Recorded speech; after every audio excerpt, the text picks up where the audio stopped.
un ancla inmutable.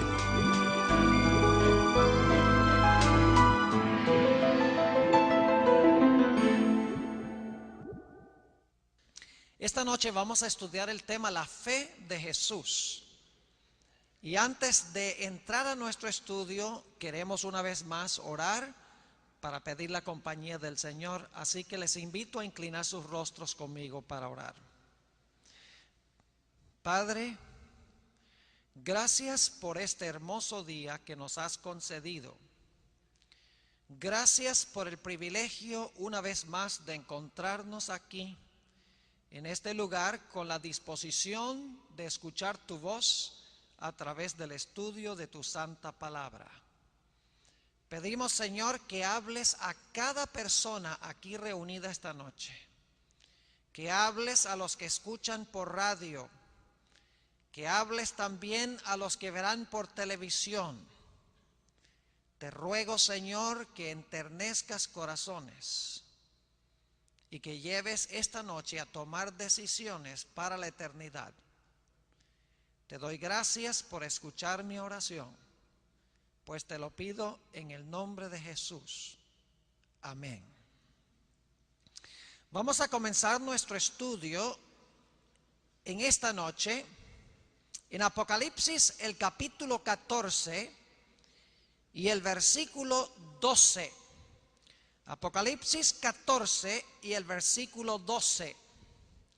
Esta mañana hablamos sobre los mandamientos de Dios, el hecho de que el remanente guarda los mandamientos de Dios. Pero esta noche queremos hablar de otra frase que se usa aquí en la conclusión de los mensajes de los tres ángeles. Dice nuevamente Apocalipsis 14 y el versículo 12 lo siguiente: aquí está la paciencia de los santos, los que guardan los mandamientos de Dios y la fe de Jesús.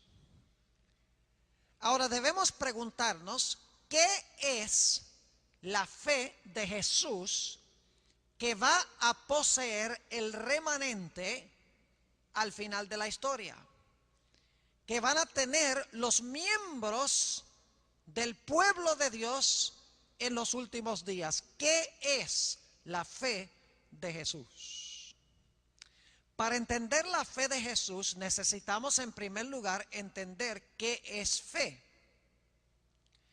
Y quiero trazar este tema regresando a Génesis, el capítulo 5, y quiero leer una serie de versículos que encontramos en este capítulo 5 de Génesis. Génesis 5 describe la genealogía de los justos desde los días de Adán hasta los días de Noé. Y quiero recalcar un detalle que se usa para describir a cada uno de estos héroes que se encuentran en la genealogía de los justos. Vamos a empezar en Génesis 5 y el versículo 5. Y fueron todos los días que vivió Adán 930 años y murió. Versículo 8. Y fueron todos los días de Set 912 años y murió. Versículo 11. Y fueron todos los días de Enos 905 años y murió. Versículo 14. Y fueron todos los días de Cainán 910 años y murió. Versículo 17. Y fueron todos los días de Maalaleel 895 años y murió. Versículo 20. Y fueron todos los días de Jared 962 años y murió. Versículo 27. Fueron pues todos los días de Matusalén 969 años y murió. Versículo 31. Y fueron todos los días de Lamec 777 años y murió.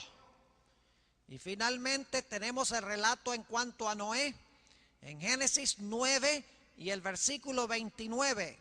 Y fueron todos los días de Noé 950 años y murió. Todos los héroes que se mencionan en Génesis 5, según el relato bíblico, murieron, menos uno, el cual se menciona en Génesis 5, pero no lo leí y lo quiero leer ahora. Génesis 5 y el versículo 22. Génesis 5 y el versículo 22. Dice, y caminó Enoc con Dios, después que engendró a Matusalén 300 años y engendró hijos e hijas. Y fueron todos los días de Enoc 365 años. Caminó pues Enoc con Dios y desapareció porque le llevó Dios. Dice la Biblia que Enoc, cuando tenía 365 años, por haber caminado con Dios, desapareció, porque Dios se lo llevó. Es decir, la Biblia declara que la razón por la cual Enoc fue llevado por Dios es porque caminó con Dios antes de ser llevado. Pero inmediatamente nos preguntamos, ¿qué significa caminar con Dios? Dice que caminó con Dios, pero ¿qué significa eso? Afortunadamente en Hebreos, el capítulo 11, se habla del mismo Enoc, pero se agregan detalles que no están en Génesis 5. Así que vamos a Hebreos, el capítulo 11 y el versículo 5, donde se nos da una descripción adicional en cuanto a Enoc. Dice allí, por la fe Enoc fue traspuesto para no ver muerte. Ahora tenemos una descripción adicional, porque Génesis dice sencillamente que desapareció porque se lo llevó Dios. ¿Qué significa desapareció y se lo llevó Dios? No se explica en Génesis, pero en Hebreos 11 sí. Dice, por la fe Enoc fue traspuesto. Es una palabra griega que se usa para describir el tomar un objeto que se encuentra aquí y transponerlo para acá. O una persona que se encuentra en este lugar, transponerse a otro sitio, moverse a otro sitio. Es decir, Dios traspuso a Enoc de un lugar a otro. Y dice, por la fe Enoc fue traspuesto para no ver muerte. Es decir, a donde fue traspuesto nunca murió. No murió como los demás héroes de Génesis 5. Dice, y no fue hallado porque lo traspuso Dios. Ahora, ¿por qué lo traspuso Dios? Génesis dice que es porque caminó con Dios. Pero aquí se va a explicar un poco más qué significa caminar con Dios. Dice, y antes que fuese traspuesto, tuvo testimonio de haber agradado a Dios. Ahora sabemos un poco mejor qué significa caminar con Dios. Caminar con Dios significa agradar a Dios. Pero necesitamos una descripción adicional. ¿Qué significa caminar con Dios? ¿Qué significa agradar a Dios? En Hebreos, el capítulo 11 y el versículo 6 nos da una definición de lo que significa caminar con Dios o agradar a Dios. Dice en el versículo 6, pero sin fe es imposible agradar a Dios. Es decir, caminar con Dios o agradar a Dios significa tener fe en Dios. Porque sin fe es imposible agradar a Dios. Pero nos preguntamos ahora, ¿qué es fe? Caminar con Dios es agradar a Dios. Caminar y agradar a Dios significa tener fe en Dios. Pero ¿qué es fe? Bueno, en Hebreos el capítulo 11 y el versículo 1 tenemos una descripción o una definición de lo que es fe. Dice allí en el versículo 1 de Hebreos 11, es pues la fe la certeza de lo que se espera, la convicción de lo que no se ve. Ahora, hay dos palabras griegas muy importantes en este versículo 1. La palabra certeza en el griego es hypostasis. Y en realidad significa, es pues la fe la realidad de lo que se espera. Es decir, la fe hace real ahora lo que usted está esperando, lo que no ha pasado todavía. La fe hace ahora real lo que todavía no ha venido. Es pues la fe la realidad de lo que se espera. Y la segunda palabra dice la convicción de lo que no se ve. Una mejor traducción sería la comprobación de lo que no se ve. Es decir, la fe comprueba lo que usted no ve.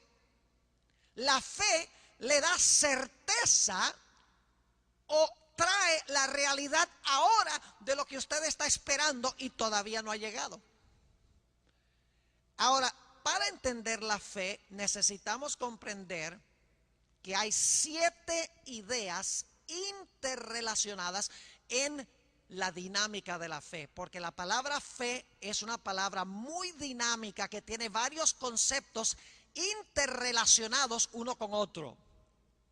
En efecto, yo he encontrado en Hebreos 11 7 ideas entrelazadas que nos ayudan a comprender qué es la fe.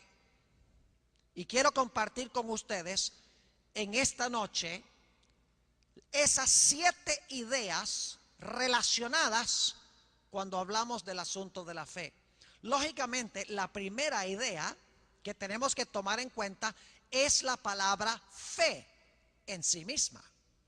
La palabra fe se usa 25 veces en solamente el capítulo 11 del libro de Hebreos. Es la idea central de Hebreos 11, porque se usa 25 veces solamente en Hebreos el capítulo 11. Es decir, necesitamos analizar todas las referencias a la palabra fe en Hebreos 11. Pero hay una segunda idea relacionada con la idea de la fe. Y es que a través de Hebreos 11, vez tras vez tras vez, la fe va vinculada con la palabra de Dios. ¿Fe en qué? Debemos preguntar.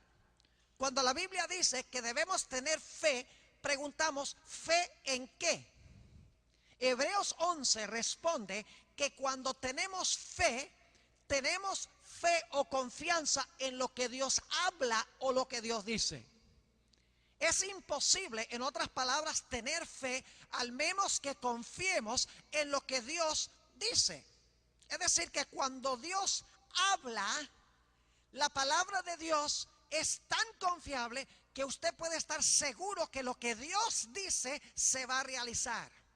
Es decir, fe es tener confianza absoluta en lo que Dios dice en la palabra de Dios. Les doy un ejemplo. Dios le dijo a Noé, voy a mandar un diluvio.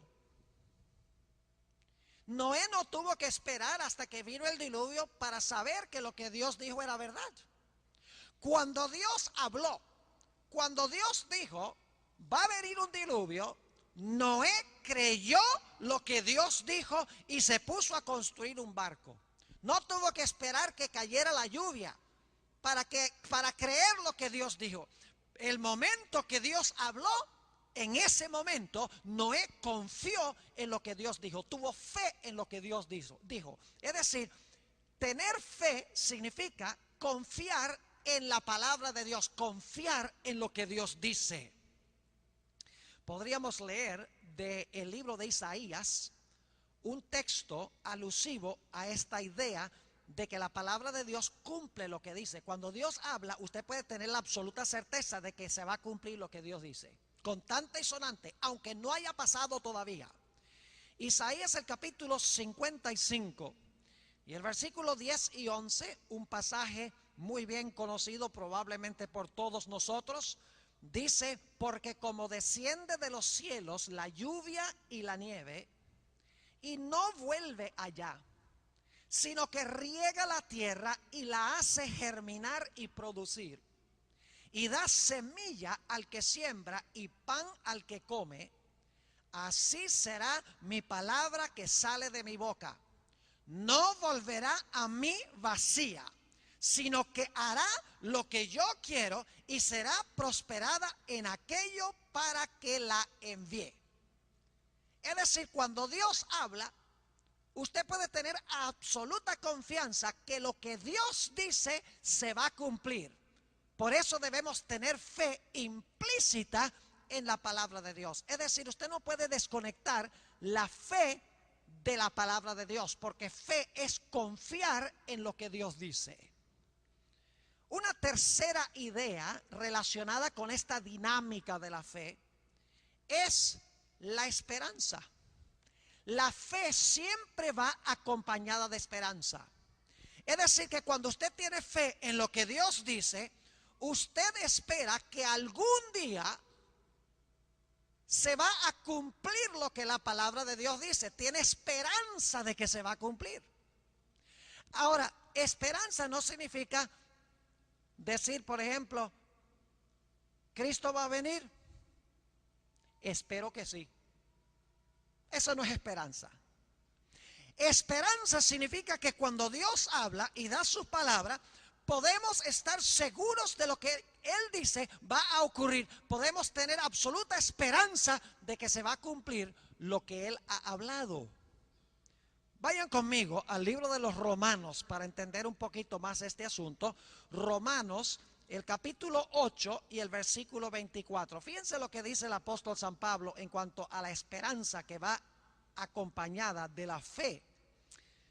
Romanos el capítulo 8 y el versículo 24, dice el apóstol San Pablo: porque en esperanza fuimos salvos.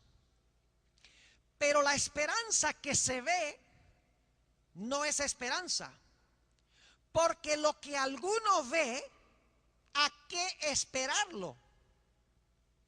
Es decir, si algo ya ocurrió, usted no tiene que esperarlo. Por ejemplo, si yo les digo a ustedes: ay, queridos hermanos y amigos, alumnos, saben que yo algún día espero tener el privilegio de visitar el Colegio Adventista del Plata. Y me miran y dicen: ¿qué pasa con este hombre? Que tiene esperanza algún día de venir al Colegio Adventista del Plata. ¿Acaso no sabe que está aquí? Eso es lo que está diciendo el apóstol Pablo, que si lo que esperamos ya se hubiera cumplido, no tendríamos que esperarlo. Es decir, Dios habla su palabra, confiamos lo que dice la palabra y esperamos que se va a cumplir porque Dios dice que se va a cumplir. La fe o la confianza en la palabra de Dios siempre va acompañada de la esperanza de que lo que Dios dice se va a cumplir, aun cuando no ha sucedido todavía.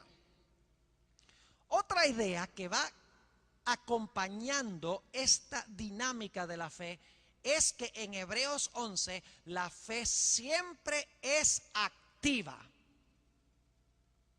Fe no es creer algo en la cabeza. La gente dice: nosotros creemos todos en el mismo Dios. Pero creer en Dios no significa creer que existe. Creer en Dios significa confiar en Él. Significa confiar en lo que Él dice. No solamente creer y confiar en lo que Él dice, sino confiar lo suficiente como para hacer lo que Él nos dice que hagamos. Por eso en Hebreos el capítulo 11, los héroes de la fe siempre están haciendo algo. No solamente creen en la cabeza, sino que la fe se traduce a la acción. Dios le dice a Noé en su palabra: voy a mandar un diluvio. Dice Noé: ¿dónde está el martillo y dónde están los clavos? Dios le dice a Abraham y a Sara: van a tener un hijo en su vejez. Al principio se ríen, pero luego tienen relaciones sexuales. Tienen que actuar.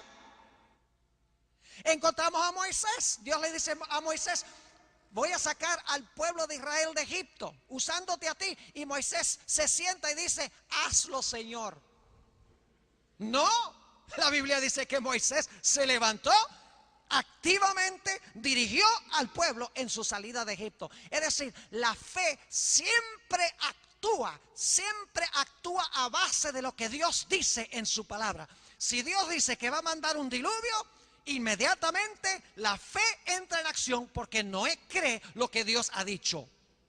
Es decir, la fe es dinámica, activa, produce obras. Como dice en Santiago el capítulo 2, 19 y 20. Dice que la fe sin obras es ¿qué cosa? Es muerta.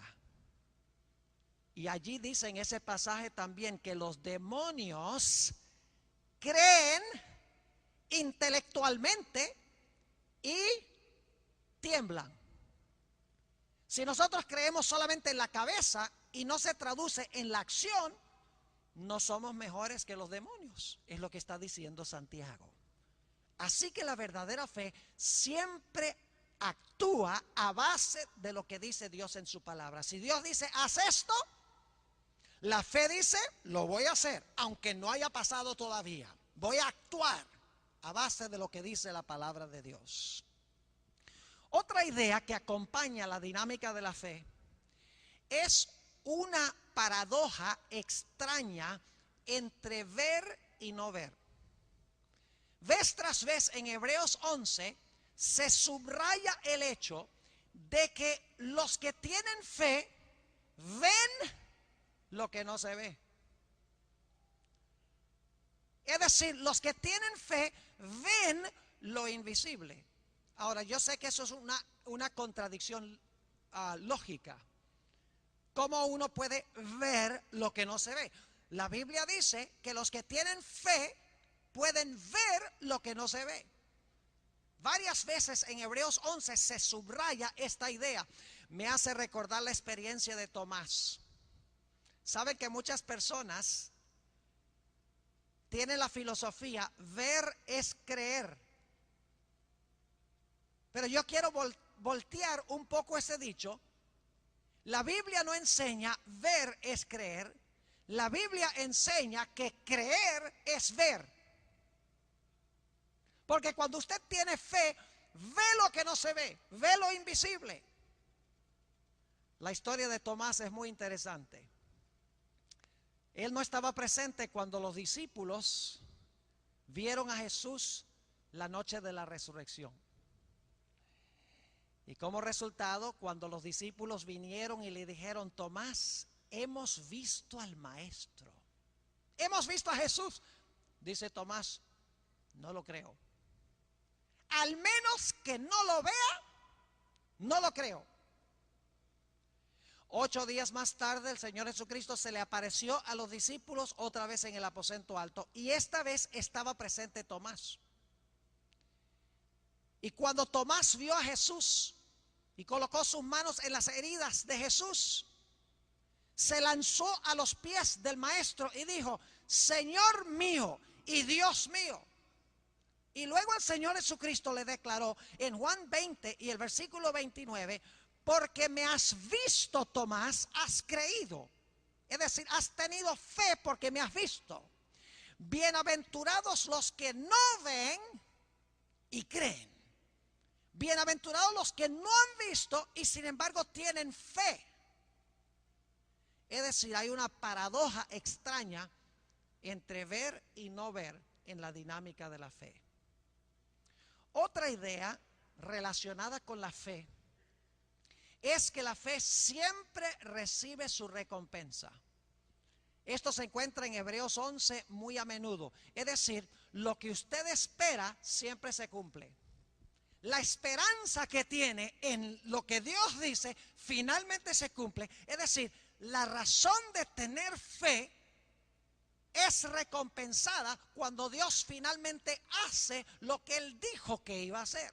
La fe siempre recibe su recompensa. La última idea, la número 7, relacionada con la dinámica de la fe, es que la fe hace que lo imposible sea posible. Hace que lo ilógico sea lógico. Hace que lo irrazonable sea razonable. El Señor Jesucristo declaró en Mateo 19:26, para los hombres esto es imposible, pero para Dios todas las cosas son posibles. Así que cuando Dios dice algo en su palabra que parece irrazonable, ilógico, ridículo, que parece que no se puede cumplir, el que tiene fe dice, aunque no lo entiendo, aunque no parece posible que suceda, yo creo porque Dios ha hablado. Porque la fe hace que lo imposible sea posible. Así que tenemos estas 7 ideas relacionadas en la dinámica de la fe. En primer lugar, la palabra fe siempre va conectada con creer en lo que Dios dice. Tiene que ver con esperanza, es decir, la fe cree lo que Dios dice, aunque no ha sucedido todavía. Se espera que suceda en el futuro. La fe siempre lleva a la acción. Cuando Dios habla, su pueblo actúa a base de lo que Dios dice. La fe nos permite ver lo que no se ve. La fe al final siempre recibe su recompensa. Y la fe hace que lo que es imposible sea posible. Ahora, con estas ideas en mente, podemos examinar 2 o 3 historias prácticas de Hebreos 11 que ilustran esta dinámica, porque lo que les he dado hasta ahora es una teoría en cuanto a lo que es la fe. Para entender qué es la fe de Jesús, necesitamos entender qué es fe en primer lugar. Y la fe tiene estos 7 conceptos que interactúan, se relacionan, pero lo que he compartido con ustedes es solamente características de la dinámica de la fe. Ahora necesitamos ir a historias prácticas de Hebreos 11 que ilustran estos 7 puntos. Vamos a examinar en primer lugar la historia de Noé. Se encuentra en Hebreos el capítulo 11 y el versículo 7. Dice, por la fe Noé. ¿Qué tenía Noé? Fe. ¿Fe en qué? ¿En qué tenía fe? Sigamos leyendo. Por la fe Noé, cuando fue advertido por Dios. ¿Habló Dios, sí o no? ¿Dijo Dios que iba a hacer algo, sí o no? Claro que sí. ¿Tuvo Noé fe en lo que Dios dijo? Sí. Fe en el caso de Noé fue confiar en lo que Dios dijo, aun cuando parecía completamente ridículo. Sigue diciendo, por la fe Noé, cuando fue advertido por Dios acerca de las cosas que aún no, ¿qué? Que aún no se veían. Yo pregunto, ¿vio Noé el diluvio antes de que lloviera? ¿Qué les parece? ¿Noé vio el diluvio antes que empezara a llover? Claro que sí. Porque para Noé, él no tenía que esperar hasta que lloviera para creer lo que Dios dijo. Cuando Dios dijo, va a llover, Noé vio el diluvio como si hubiera sucedido en ese instante. Porque cuando Dios habla, lo que Dios dice se cumple. Es decir, el que tiene fe no tiene que esperar para ver, bueno, vamos a esperar a ver si lo que Dios dice se puede cumplir, si va a pasar o no va a pasar. Cuando Dios lo dice, la persona que tiene fe dice, aunque no ha pasado, yo sé que va a pasar. Para Noé, el diluvio se realizó cuando Dios le dijo que se iba a realizar el diluvio. Así que dice, por la fe Noé, cuando fue advertido por Dios acerca de las cosas que aún no se veían, ¿qué hizo? con temor, preparó ¿qué cosa? El arca en que su casa se salvase. Pregunta, ¿la fe de Noé fue activa? ¿Hizo Noé algo para demostrar que creía lo que Dios dijo? ¿O se sentó Noé y dijo, Señor, vas a mandar un diluvio y qué vamos a hacer nosotros? ¿Cómo nos vas a salvar? Dios dice, Dios, yo voy a proveer, no te preocupes. No.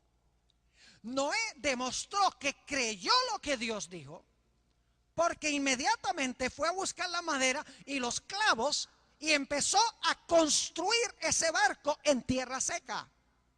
Creyó tanto la palabra de Dios que estuvo dispuesto de construir un barco en tierra seca, aun cuando nunca había llovido. Para él el diluvio iba a venir con absoluta certeza, porque Dios dijo que iba a venir. No tuvo que esperar que sucediera para creerlo, no tuvo que verlo para creerlo, sino que cuando Dios lo habló, sabía que iba a suceder. Ahora miremos los elementos de la fe en el caso de Noé. ¿Confió Noé en la palabra de Dios, sí o no? Implícitamente. ¿Tenía Noé esperanza de que el diluvio iba a venir? ¿Tenía esperanza? Claro que sí. Pero su esperanza no era, espero que sí venga. Esa no es la clase de esperanza. La esperanza se basaba en certeza, porque Dios lo dijo. No había pasado, pero tenía esperanza que iba a pasar, porque Dios lo había hablado. Es decir, la fe de Noé estaba vinculada con la palabra de Dios y con la esperanza. Yo pregunto, ¿la fe de Noé fue activa? Ya lo vimos. Claro que sí, porque actuó. La fe de Noé le permitió ver lo que aún no se veía. Lo leímos. Vio lo que no había pasado y lo creyó, a pesar de que todavía no había sucedido. Quiero preguntarles, ¿la fe de Noé fue recompensada? ¿Recibió su recompensa por haber tenido fe, sí o no? ¿Qué pasó con Noé y su familia? Se salvaron en el barco, se salvaron en el arca. La fe que tuvo Noé fue recompensada. ¿Tuvo que ver la fe de Noé con algo que parecía irrazonable e ilógico? ¿Hizo la fe de Noé posible lo que aparentemente era imposible? Claro que sí, porque nunca había llovido. Imagínense ustedes hacer un transatlántico en tierra seca cuando nunca había llovido. Increíble. Imagínense lo que dijeron los historiadores y los filósofos y los científicos y los teólogos de las grandes universidades del día. Era ilógico, irrazonable, ridículo que viniera un diluvio. Pero Noé dijo, yo tengo fe, aun cuando parezca ridículo, ilógico, irrazonable, imposible. Porque cuando Dios habla, lo hace. Y puede uno tener la absoluta certeza de que se va a cumplir. Es decir, los 7 elementos de la fe actuaron, interactuaron, mejor dicho, en la experiencia del diluvio, en la experiencia de Noé. Ahora, hay una historia en el libro de Hebreos que es mi favorita. La historia de Moisés. Vamos en Hebreos 11 al versículo 24. Hebreos 11, 24. Escuchen esto. Por la fe, Moisés, hecho ya grande, eso es un detalle muy importante. Por la fe Moisés, hecho ya grande, rehusó llamarse hijo de la hija de Faraón. ¿Por qué es importante ese versículo? Porque nos dice que ya Moisés era grande en Egipto y él iba a ser el próximo faraón de Egipto. Iba a ser el gobernante más poderoso de la época. Ya era grande y pudiendo ser el faraón de Egipto, disfrutar de todo el oro, toda la plata, toda la arquitectura, toda la fama, toda la gloria de ser el gobernante más poderoso del mundo de esa época, dice que él prefirió tener fe y rehusar ser llamado hijo de la hija de Faraón. pudiendo haber sido el más grande monarca del mundo de aquella época. Versículo 25, ¿qué escogió en lugar de eso? Escogiendo antes ser maltratado con el pueblo de Dios que gozar de los deleites temporales del pecado, teniendo por mayores riquezas el vituperio de Cristo que los tesoros de los egipcios, porque tenía puesta la mirada en el galardón, es decir, tenía la mirada puesta en la recompensa. ¿Actuó la fe de Moisés? Claro que sí. Dice el versículo 27, por la fe dejó a Egipto. Es decir, tuvo que salir, tuvo que dirigir al pueblo de Israel en su salida de Egipto. Dice, por la fe dejó a Egipto, no temiendo la ira del rey. Y ahora viene una frase muy importante, porque se sostuvo como viendo al invisible. ¿Viendo a quién? Al invisible. ¿Qué significa la palabra invisible? Ustedes son muy inteligentes, ustedes están aquí en una universidad. ¿Qué significa invisible? Significa que no se puede ver. Invisible. Pero lo interesante es que este texto dice que Moisés se sostuvo viendo al invisible. Ven que la fe permite que se vea lo que es invisible. Ahora miremos los 7 elementos de la fe en el caso de Moisés. ¿Tuvo Moisés fe? Claro que sí. ¿Tenía Moisés esperanza de que lo que Dios había dicho que iba a llevar al pueblo de Israel a la tierra de Canaán, que eso se iba a cumplir? ¿Tenía esperanza porque Dios había hablado y había prometido? Claro que sí. ¿La fe de Moisés fue activa? Es decir, ¿se levantó y salió? Claro que sí. ¿La fe de Moisés le permitió ver lo que no se veía? Claro que sí. ¿La fe de Moisés fue recompensada? Absolutamente. La fe de Moisés fue una fe que hizo posible lo que parecía ser imposible. Un pueblo sin armamento, sin ejército, saliendo de Egipto. Un obstáculo delante de ellos, el mar. Parecía imposible el escape, pero la fe de Moisés hizo posible lo que era imposible. Ahora yo pregunto, ¿dónde está Moisés hoy? ¿Saben dónde está Moisés? Moisés está ahora en el cielo, según la Biblia, porque descendió en el monte de la transfiguración. Judas 9 dice que el arcángel Miguel vino a resucitarlo del sepulcro. Es el mismo arcángel que viene con voz de arcángel en 1 de Tesalonicenses el capítulo 4. Que es el mismo Señor descenderá del cielo con voz de arcángel y con trompeta de Dios. El mismo resucitó a Moisés y se lo llevó al cielo. Yo pregunto, ¿dónde estaría Moisés hoy si hubiera escogido quedarse en Egipto? En uno de 2 lugares. Posiblemente todavía en una pirámide allá en Egipto, una tumba no descubierta, o posiblemente en el sótano del Museo Británico, una de la colección de momias que se encuentran en el Museo Británico. Pero ¿dónde está Moisés? Moisés está en el cielo porque confió en la palabra de Dios. Vamos a un relato que encontramos también en el Nuevo Testamento, fuera del libro de Hebreos. El Evangelio según San Lucas, el capítulo 5, San Lucas, el capítulo 5 y los versículos 5 y 6.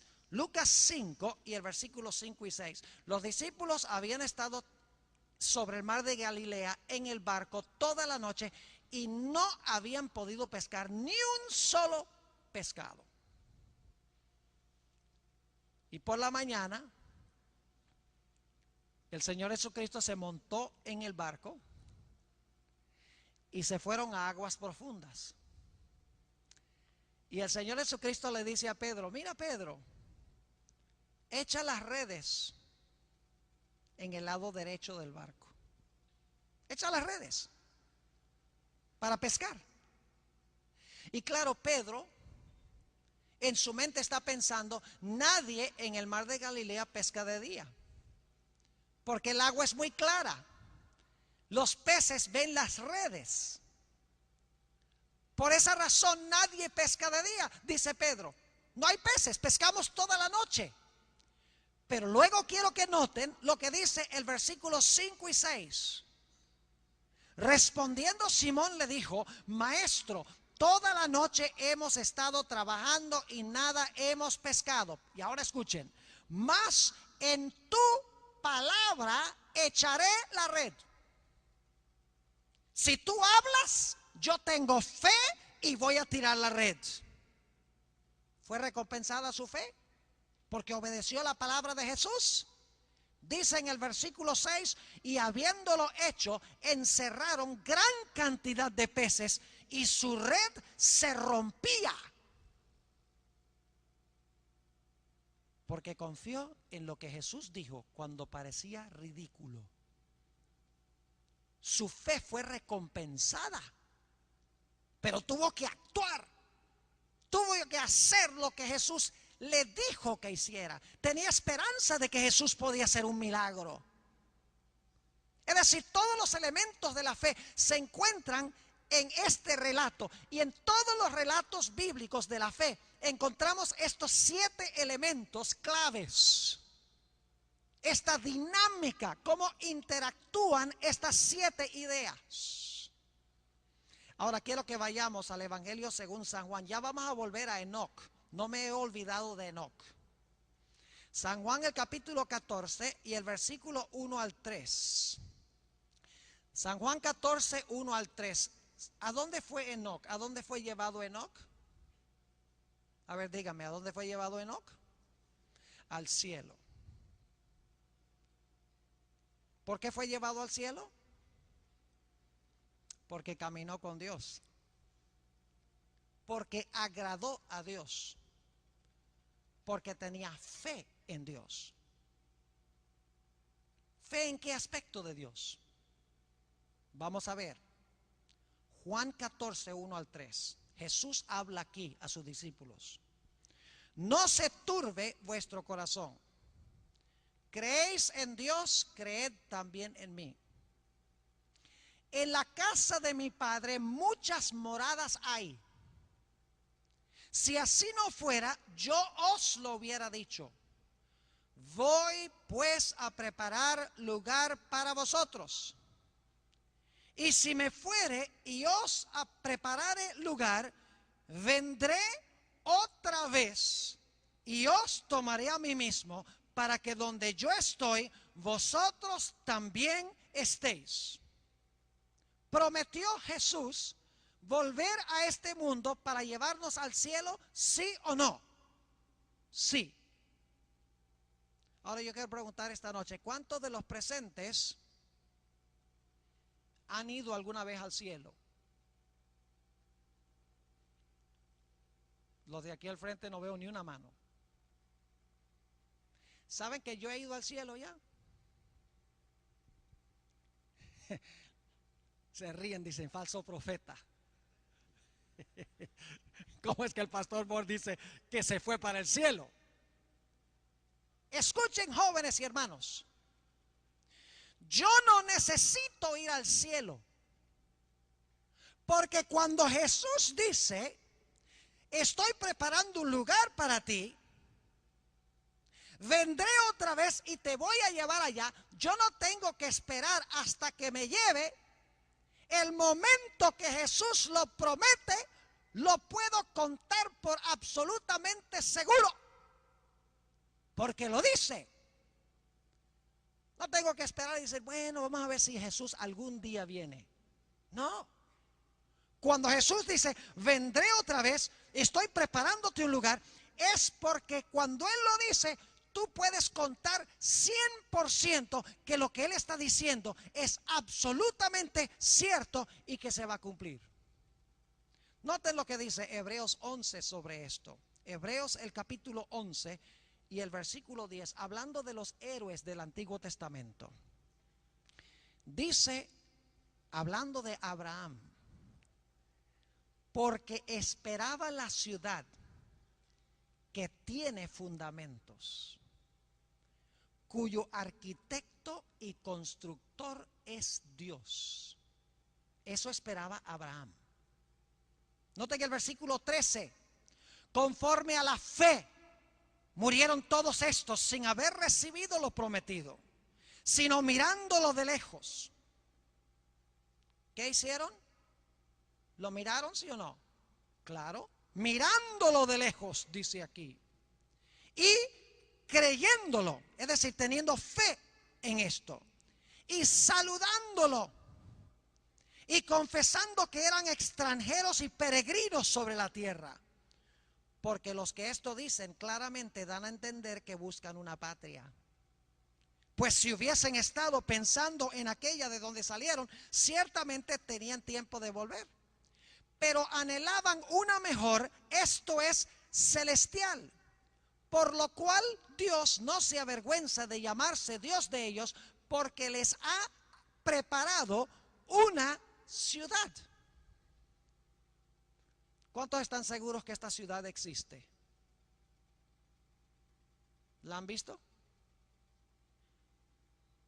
¿Sí la han visto? Si no la han visto, ¿cómo están seguros que existe? ¿Cómo tienen la certeza de que existe? ¿Cómo pueden estar absolutamente seguros de que existe si no la han visto con sus ojos físicos? Podemos tener la certeza de que existe y que ese es nuestro hogar, no habiéndolo visto, no habiéndolo recibido, porque la fe hace que el futuro sea presente. La fe hace que lo invisible sea visible. La fe hace lo que esperamos algo presente. Podemos tener absoluta certeza de que cuando Jesús habla, su promesa se va a cumplir. Ahora hablemos de Enoc. ¿Por qué se llevó Dios a Enoc al cielo? La Biblia dice que fue porque caminó con Dios. No se dice eso de los otros héroes de Génesis 5, aunque probablemente caminaron con Dios, pero no de la misma forma. Dice en Hebreos 11 que agradó a Dios. Tenía fe o confianza en Dios. Pero la pregunta es, ¿confianza en qué? Hay un capítulo hermoso en el libro Patriarcas y Profetas. Se llama Set y Enoc. Cada adventista y no adventista también que está aquí y que escucha por radio y ve por televisión debería leer especialmente la última parte de ese capítulo a donde se habla de Enoc, porque se describe la clase de carácter que tenía Enoc. Dice allí Elena White, la autora de este libro, que de día en día Enoc andaba en comunión estrecha con el Señor Jesús, aunque no lo veía. Oía sus palabras porque Enoc era un profeta, el primer profeta según la Biblia. Tenía comunión estrecha, íntima con Jesús. Dice ella que testificaba a las personas en esa sociedad inicua antediluviana en cuanto a Jesús.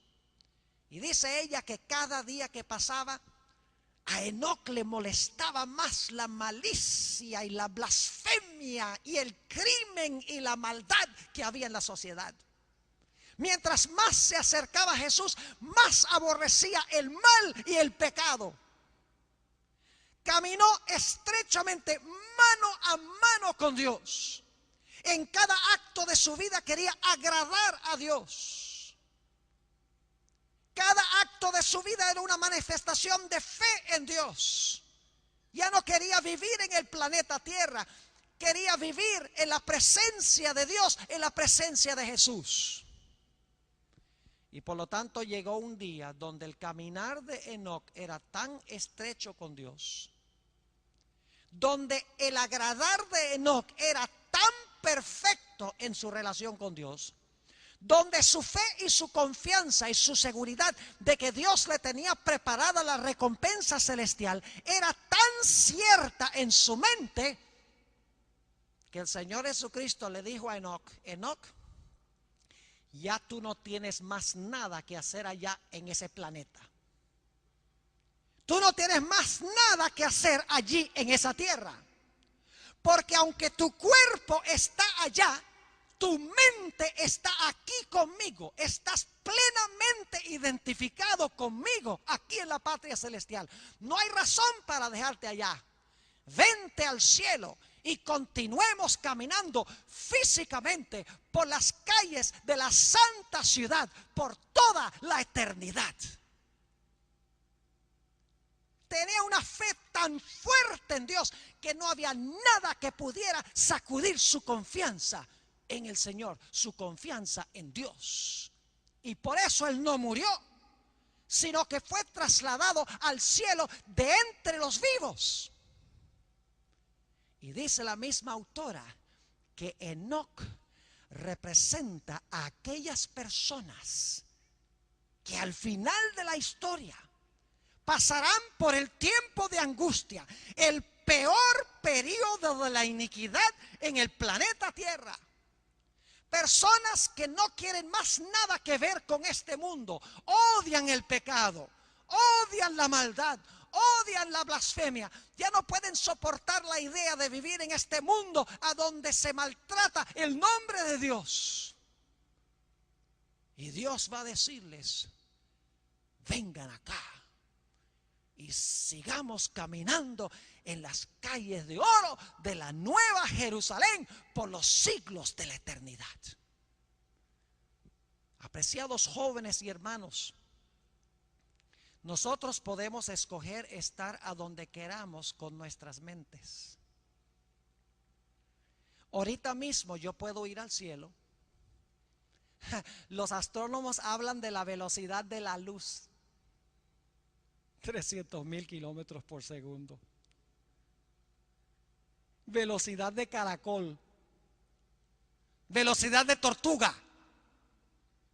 ¿Saben qué velocidad es mucho más rápida que la velocidad de la luz? La velocidad del pensamiento. Ahora yo voy a hacer un pequeño experimento. No crean que soy de nueva era. Porque una persona dijo: uy, Pastor Bono, usted como que medio misterioso, medio raro lo que hace. Yo le voy a decir ahora, en este instante, me voy a trasladar para la ciudad de Fresno, California. Estoy en Fresno. Estoy entrando por la puerta de adelante de la casa. No literalmente, yo sé. Al lado derecho está la sala. Allá está mi esposa en la cocina preparando la cena. ¡Ja! Se apareció uno de los gatos, son 6. ¡Ja! Mi pajarito que se sienta en mi hombro mientras estoy trabajando en la computadora. Ahí está listo para darme mi besito. Ahora estoy caminando por el pasillo. Me meto a la izquierda a la pieza, al cuarto. Bueno, pero tengo que regresar acá al Colegio Adventista del Plata. Así, aquí estoy de nuevo. ¿Cuánto tiempo me tomó ir a Fresno y regresar? Microinstante. ¿Saben que en mi mente yo puedo viajar al cielo en un instante? ¿Saben por qué Dios nos ha dado una descripción de la santa ciudad? ¿Saben por qué Dios nos ha dado una descripción de la tierra nueva? Porque Él quiere que a través de esas imágenes nuestra mente esté con Él en el cielo. Una vez un individuo me dijo: Pastor, lo que pasa es que su mente está tanto en el cielo que de nada sirve en la tierra. Y yo le dije: el problema que tú tienes es que estás con la mente tanto en la tierra que no sirves para nada en el cielo. ¿No es cierto, mis hermanos y hermanas, que nuestra mente está demasiado aquí? ¿Cuántas veces pensaste hoy en el cielo? ¿Cuántas veces hoy pensaste en el gozo de caminar por la calle de oro de la Nueva Jerusalén con Jesús?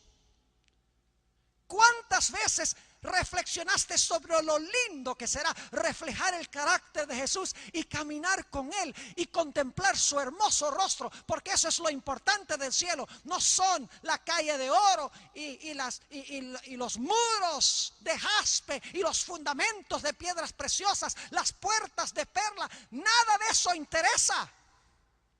El cielo es estar con Jesús. Pero si yo quiero estar con Él cuando Él venga, mi mente tiene que estar con Él ahora, por fe.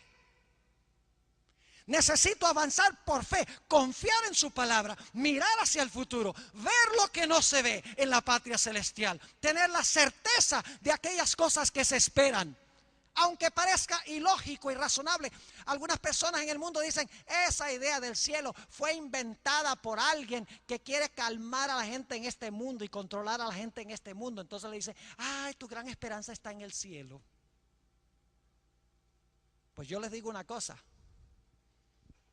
que yo sé que hay un cielo y yo sé que Jesús está en el cielo. Y yo sé que algún día caminaré físicamente con Jesús en el cielo. No porque lo he visto todavía con mis ojos físicos, no porque lo he experimentado físicamente, sino porque Jesús prometió que iba a venir, estaba preparando mansiones o estaba preparando lugares para nosotros y que vendrá a tomarnos a sí mismo. Fe es sencillamente caminar estrechamente con Dios a tal punto de estar dispuesto a hacer todo lo que Él dice, sin reservas y sin preguntas, en preparación para el cielo. Ahora, ¿por qué se llama esto la fe de Jesús? Necesitamos entender la experiencia por la cual pasó Jesús cuando estaba colgado en la cruz del Calvario. Reflexionen nada más sobre esto. Señor Jesucristo había perdido todo apoyo humano. Sus discípulos lo habían abandonado. Sus amigos se habían ido. Sus familiares miraban de lejos. La misma ropa que tenía le fue quitada. Y en la cruz Jesús clama: Dios mío, ¿por qué me has desamparado? Es decir, ¿me has desamparado tú también? Es decir, Jesús no tenía ninguna razón humana para confiar en su Padre. No tenía. Porque aparentemente su Padre lo había desamparado. Y sin embargo, Jesús dijo lo que dijo Job muchos siglos antes. Dijo: aunque me matare, aún confiaré en Él. Jesús se mantuvo firme cuando aparentemente todo el mundo y su Padre lo habían abandonado. Dice en el deseado de todas las gentes, porque el Señor Jesucristo confió en las promesas de su Padre. Su Padre le había dicho: si tú eres fiel, si tú vences a Satanás, si tú cargas los pecados de la raza humana, ten la certeza que volverás al cielo, no solo, sino con todos los redimidos. Y aunque en la cruz del Calvario Jesús no podía sentir eso, aunque se sentía abandonado de Dios y del hombre, Dios había prometido y Jesús reclamó la promesa de Dios y se mantuvo firme. Y cuando murió dijo: Padre, en tus manos encomiendo mi espíritu. Jesús en la cruz venció por fe. No tenía ninguna razón humana para permanecer fiel a su Padre. ¿Saben que esta es la condición por la cual pasará el pueblo de Dios durante el tiempo de angustia? Dice la sierva de Dios en el conflicto de los siglos que durante el tiempo de angustia los hijos de Dios van a temer de que Dios los ha desamparado. Hombres armados los rodearán en todas las partes de la tierra, listos para emprender en una noche la obra de muerte. Aparentemente Dios no está, y el pueblo de Dios va a ser destruido por aquellos que les odian por lo que ellos practican y por lo que ellos creen. ¿A base de qué el pueblo de Dios se mantendrá fiel? Se mantendrá fiel también por la misma razón que Jesús se mantuvo fiel. Porque los hijos de Dios van a perder todo, mis hermanos y hermanas. Ese evangelio que se predica por allí de que cuando tú aceptas a Cristo te vas a hacer rico y próspero y todo te va a ir bien, no va a haber tribulaciones, nunca te vas a enfermar. Ese es un falso evangelio. Porque la Biblia dice que a través de muchas tribulaciones nos es menester entrar en el reino de los cielos. Porque las tribulaciones nos enseñan a confiar en Dios. Y durante el tiempo de angustia, sin dinero, sin casa, sin carro, sin amigos, sin familiares, y rogándole a Dios, y Dios aparentemente tampoco respondiendo, el pueblo de Dios vencerá por fe. Y van a decir, aunque me matare, todavía confiaré en Él. Se van a mantener firmes por fe en medio del tiempo de angustia. Y cuando Cristo finalmente se manifieste, la fe de ellos será abundantemente recompensada. Es decir, el pueblo de Dios tendrá la fe de Enoc, pero especialmente tendrá la fe de Jesús. Una fe inquebrantable, a pesar de las circunstancias más terribles que jamás haya visto el planeta Tierra. El pueblo dirá, no te soltaré hasta que me bendigas. Yo me temo, mis hermanos y hermanas, apreciados jóvenes, que esa fe que nosotros vamos a necesitar no la hemos desarrollado. Andamos todos los días en nuestros quehaceres y ni siquiera pensamos en Jesús, ni siquiera pensamos en el cielo, ni siquiera leemos las promesas de Dios en la Biblia y las reclamamos para nosotros, porque estamos demasiado ocupados en las cosas de este mundo. Si queremos pasar por este periodo victoriosamente con la fe de Jesús, es necesario que ahora desarrollemos esta fe inquebrantable, no importan cuáles sean las circunstancias.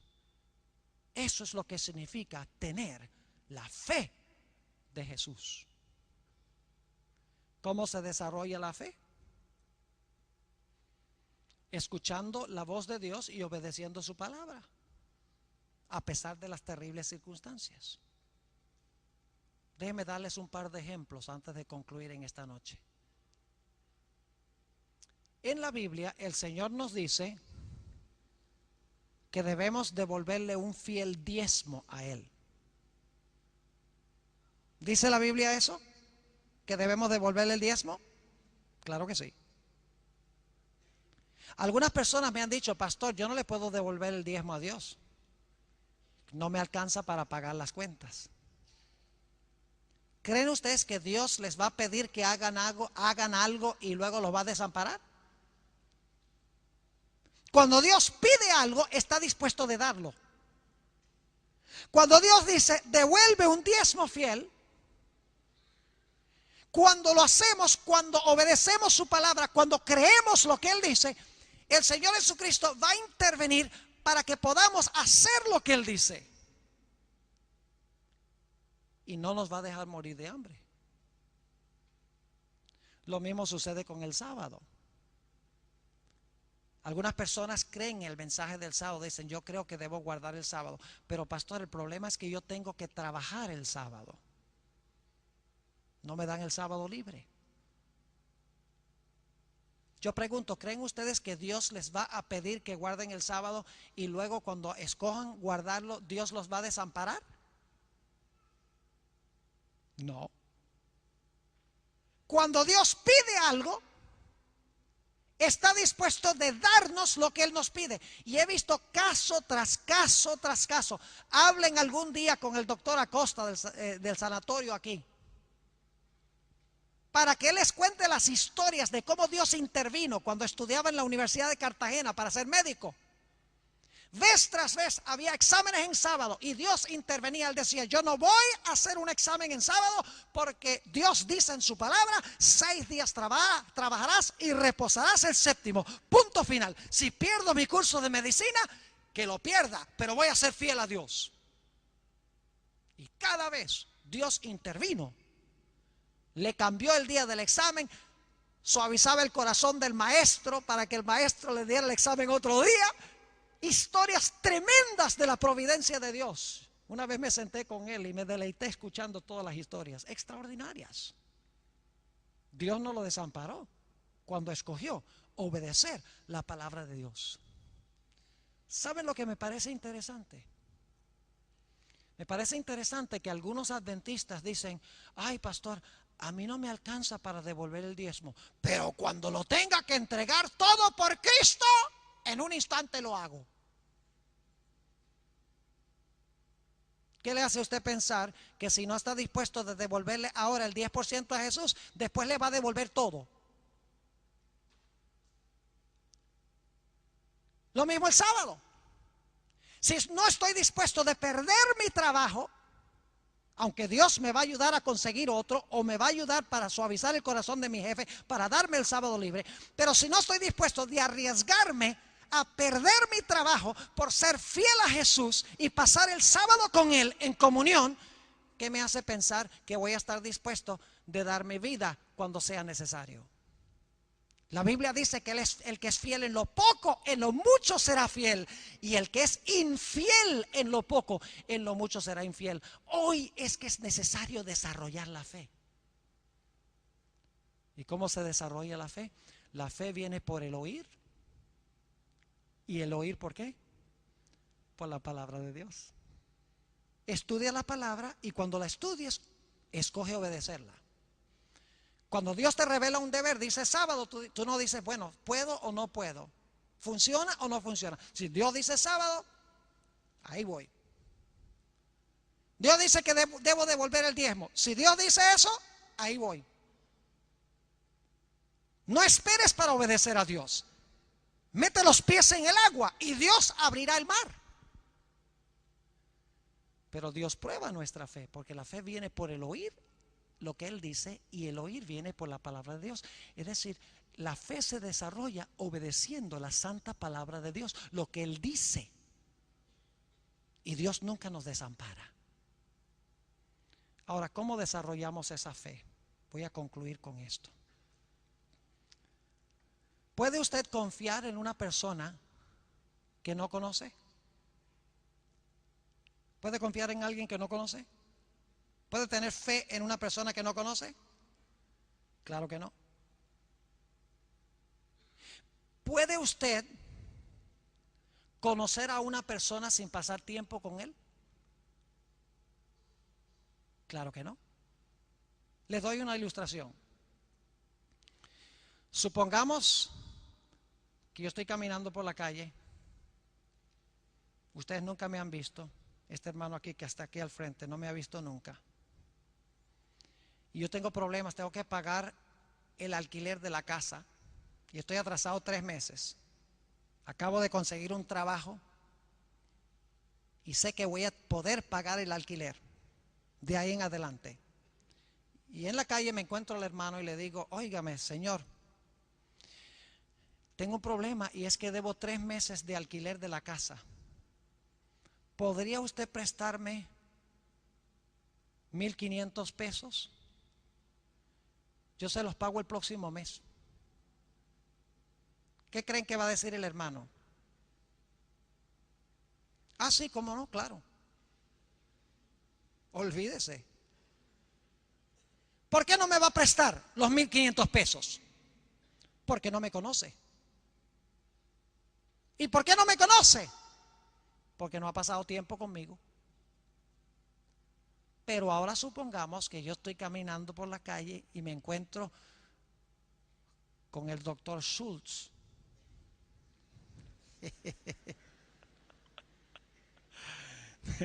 No sé si está aquí esta noche. Generalmente se sienta por aquel lado. Y le digo al doctor Schultz, quien es millonario: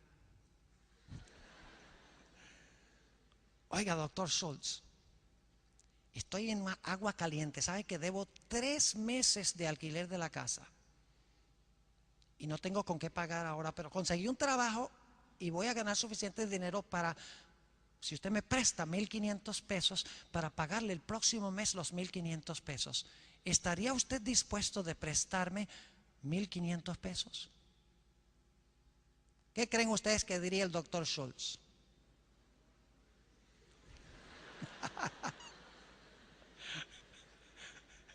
Ojalá dijera, claro que sí. Después del culto hablamos. ¿Por qué creen ustedes que el doctor Schultz se sentiría más inclinado a prestarme el dinero? Porque me conoce. Y me conoce porque ha pasado tiempo conmigo y sabe que soy digno de confianza. Así es con Jesús. Mientras paso tiempo con Jesús, llego a conocer a Jesús. Y cuando conozco a Jesús, sé que puedo confiar en su palabra.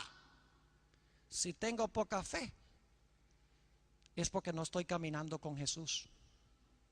Es porque no estoy agradando a Jesús. Es porque no tengo comunión con Jesús. Yo quiero preguntar en esta noche, ¿cuántos de los presentes quieren decirle al Señor Jesucristo: yo quiero, Señor Jesús, que tú me des fe? La fe es un don de Dios, es un regalo de Dios, la fe. ¿Cuántos quieren decirle al Señor Jesucristo: Señor, yo quiero que tú me des esa fe tan fuerte, tan poderosa, que voy a estar dispuesto o dispuesta de hacer cualquier cosa que tú me pidas, cueste lo que cueste? Yo quiero esa fe. ¿Quieren levantar la mano? Gloria a Dios. Ahora esta noche yo quiero hacer un llamado especial a aquellas personas en nuestro medio que todavía no han aceptado a Jesús como Salvador personal, manifestándolo a través del bautismo. ¿Saben que la Biblia nos dice, Dios nos dice en su palabra: levántate y bautízate para lavar tus pecados? Es un mandato de Dios en su santa palabra. Nos llama a bautizarnos para comenzar nuestra vida espiritual con Jesús, para unirnos con su familia. Y nosotros debemos cumplir ese mandato de Dios. Escoger bautizarnos por inmersión, como dice la Biblia. Ahora, yo sé que hay mucha presión de parte de los familiares y de parte de los amigos y los compañeros de estudio. Yo sé eso. No es fácil responder, especialmente tomando en cuenta lo que dirán los padres. Pero mis apreciados jóvenes y hermanos, la Biblia dice: es menester servir a Dios, obedecer a Dios antes que obedecer a los hombres. Y eso incluye aún a los padres. Nuestra relación con Jesús es más importante que cualquier conexión que tengamos con cualquier ser humano. Yo quiero preguntar en esta noche: ¿hay alguien aquí que quiere decirle: Señor Jesús, yo quiero recibirte como mi Salvador, y en un futuro no muy lejano yo lo quiero anunciar públicamente en obediencia a tu palabra, siendo bautizado o bautizada como hijo e hija en tu reino? ¿Quieres levantar la mano si ese es el deseo de tu corazón en esta noche? ¿Quieres levantar la mano? Gloria a Dios. Les puedo pedir que por favor se pongan de pie mientras escuchamos aquí al cuarteto cantar un himno para nosotros. Los que han levantado la mano, vengan. Cualquier otro, por favor, vengan al frente. Yo quiero tener una oración especial para ustedes en esta noche. Por favor, vengan al frente mientras escuchamos las notas de este himno por el cuarteto. Escuchemos y respondamos a la voz de Dios.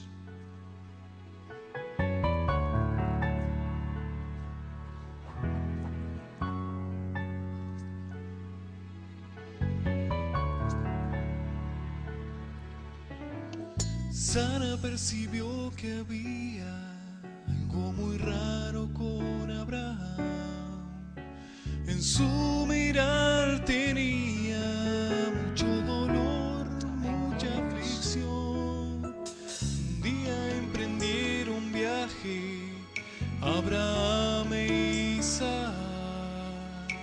En ambos se notaba la angustia y el pesar. La madre en casa sola se puso muy triste a orar.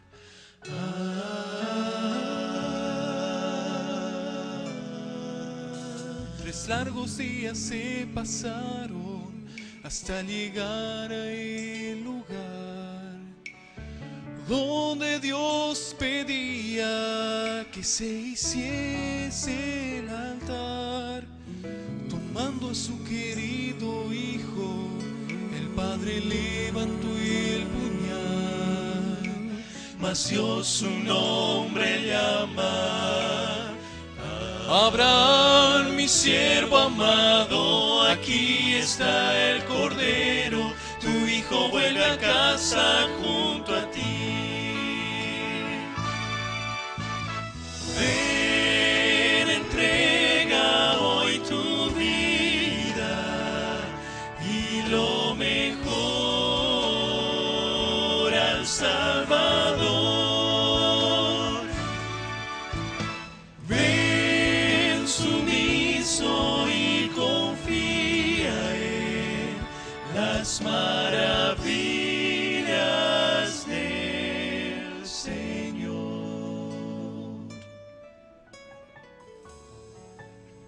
No hay nadie más aquí esta noche Volvió con plena alegría. que quiere decirle: sí, Señor Jesús, quiero obedecer tu palabra.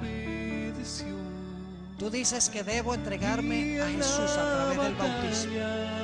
¿Quieres venir al frente y decirle sí a Jesús? No me están diciendo sí a mí. Es con Jesús este compromiso. Hay alguien más, miren los niños cómo vienen. El Señor Jesucristo también recibe a los niños. No importa que hayas venido la otra noche, puedes responder de nuevo.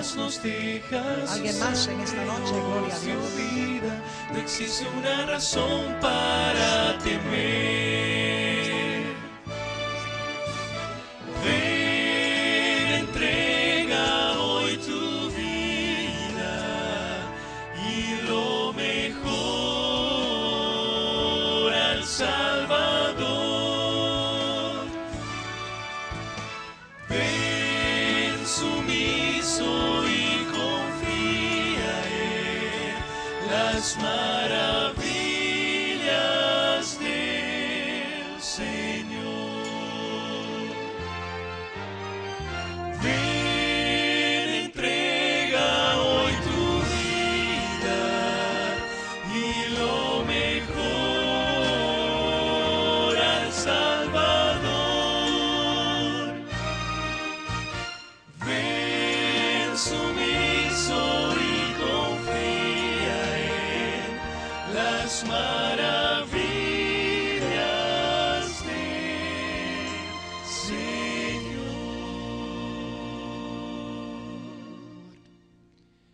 Qué lindo grupo de personas han venido al frente esta noche. Pero yo sé que aquí hay muchos más. Yo sé que hay muchos que están escuchando por el radio que deben también tomar una decisión esta noche. Sé que hay muchas personas que ven este programa por televisión que también deben responder al llamado de Jesús. No dejes pasar esta oportunidad, porque no sabemos si tendremos otra. La Biblia dice: hoy es el día de la salvación. Mañana no es nuestro. Este instante en que estamos viviendo es el momento que nos da Dios. ¿Hay alguno más en esta noche, antes de que tengamos nuestra oración, que quiere venir al frente en respuesta al llamado de Jesús? No creas que uno es una obligación, un compromiso. Es un privilegio. En realidad deberíamos estar, si no hemos aceptado a Jesús, si no nos hemos bautizado, debemos saltar de nuestra silla y venir con gozo, con una sonrisa al frente. ¡Qué glorioso aceptar a Jesús! Es una obligación. Es un privilegio, un glorioso privilegio llegar a pertenecer a la familia de Dios. No dejes pasar esta oportunidad. Ven y únete a este grupo para que yo pueda orar por ti. No significa que te vas a bautizar el sábado, ni dentro de 2 semanas. Significa que estás tomando tu decisión de que lo vas a hacer en el futuro. Cuando estés listo, cuando estés lista, nadie te va a presionar. El propósito de este llamado es que en este momento aceptes y recibas a Jesús como tu Salvador personal. En unos momentos voy a tener una oración. Se va a terminar esta reunión. Nos vamos a ir a nuestros hogares y para algunos posiblemente sea demasiado tarde. No endurezcas tu corazón. Gloria a Dios. Ven a Jesús. ¿Por qué se hacen llamados para recibir a Jesús públicamente? Muchos preguntan. Porque algún día tendremos que pararnos públicamente por Jesús, aún a riesgo de nuestras propias vidas. Que el Señor le bendiga. Si no estamos dispuestos de pararnos ahora en tiempos de prosperidad, ¿cómo nos vamos a parar fieles por Jesús cuando realmente sea a riesgo de nuestra propia vida? ¿Alguien más? Solo unos pocos segundos más y vamos a tener la oración. Nos vamos a ir a nuestras casas. Solo Dios sabe que si tú deberías haber venido al frente o no. ¿Alguien más? No endurezcas tu corazón. El Señor te está llamando ahora mismo. No permitas que la presión de tus compañeros te impidan venir al frente. No permitas que el temor a tus padres te impidan venir al frente. ¿De qué vale que el hombre gane todo el mundo y pierda su alma? Pierda el privilegio de caminar eternamente con Jesús en el reino. No pierdas eso. No vale la pena. Nada en este mundo vale más que salvarnos eternamente en el reino de Jesús. Gloria a Dios. Señor te bendiga. Dios te bendiga. Dios te bendiga. Señor te bendiga. Se me escapó una por acá. Tú fuiste la que viniste ahora, ¿verdad? Dios te bendiga. ¿Quién fue? Se escondió muy bien aquí atrás. Voy a tener una oración. Si durante la oración alguien más quiere colocarse de pie y venir al frente, siéntase libre de hacerlo. Oremos. Padre Celestial, te damos gracias porque tu Santo Espíritu todavía obra poderosamente en este mundo. Sabemos que muy pronto el Espíritu será retirado. Será demasiado tarde. Te doy gracias, Señor, que en esta noche tu Espíritu Santo ha tocado los corazones de estas personas que han venido aquí al frente. Te doy gracias porque han respondido, porque la fe ha sido puesta en acción y han usado sus piernas para venir hasta acá. Te ruego, Señor, que muy pronto estas almas preciosas puedan sellar su pacto con Jesús y unirse a la familia de Dios. Pero, Señor, tengo una carga en mi corazón en cuanto a otras personas aquí esta noche que no han venido. Tú sabes, Señor, que he estado orando durante mucho tiempo por esta semana de oración, de que cada persona que necesita responder lo haga. Te quiero pedir, Señor, que en este mismo instante, si hay alguno más aquí en esta noche, mientras todos los ojos están cerrados, que necesita responder, te ruego que en este mismo instante toques su corazón para que vengan al frente, se coloquen de pie y con valentía vengan aquí y se unan a este grupo.